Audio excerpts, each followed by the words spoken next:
after leaving the military for 22 years, understanding the cyber risk and understanding from a global landscape of what those opportunities would be for future cyber companies is what led me to start thinking in that way.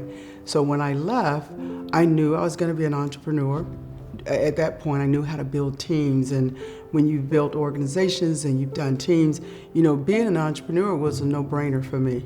I left the military in 1990, in the beginning of 2000, and started the company right around 2001. At that point, people thought, cybersecurity was not a priority, not even on a lot of the governments around the world. They weren't thinking cybersecurity. Over the last year, we've seen a 7,000 plus increase in ransom attacks, and that's very serious. We are still trying to understand the complexity of those attacks. So this is an exciting time, and I'm so excited that we're changing the landscape. And what do I mean by that? Athena was an all-women-led SPAC, from the board of directors all the way down to the advisors to the management team. No SPAC has ever done this before. And what propelled Isabel Freeheim and myself to do this is that I talked to several SPACs about what it would look like for my company going through a SPAC itself. And what I realized is that there were no women and there were no people of color.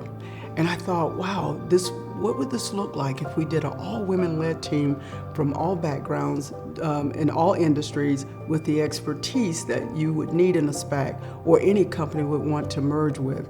And so as we start to do more homework on this and we started to understand the landscape, something was intriguing to me about this. And I started to think about this in a very different way, is that sometimes it's not about being the first in history to do something. It is about the lasting impact that you're going to make. And I realized that only 22 women in the history of the NASDAQ New York Stock Exchange had ever taken a company public. Today, there's only about 7 women out there that have led SPACs. We're the only all-women-led SPAC. Now, there are women CEOs. Betsy Cohen, she's been around for a long time. She's done over 40 SPACs. She was a SPAC sponsor to us. I call her the godmother of SPACs. And so I was excited to have her as a partner. Why am I doing a SPAC over 50? Because I can, and I'm fearless.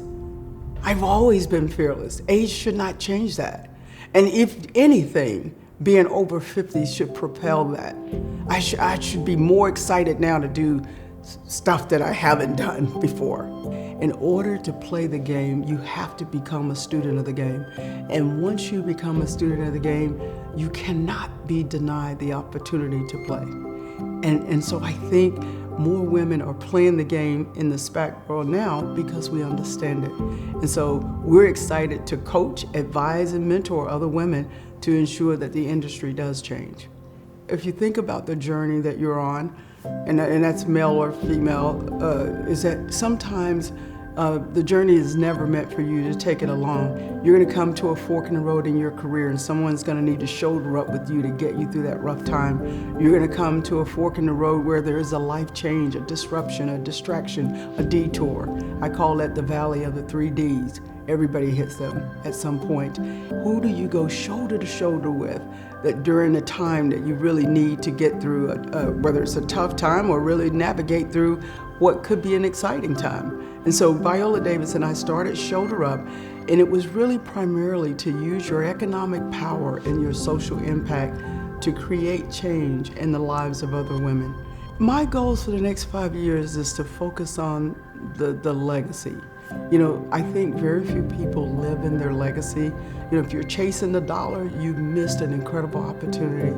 But if you're chasing impact, how can I be impactful? And not just to veterans, not just to people of color, not just to women, but to the world. And I think we should all strive to make the best impact possible with everything that we have. And when you are operating in your greatest potential, I think that's where you make the greatest impact.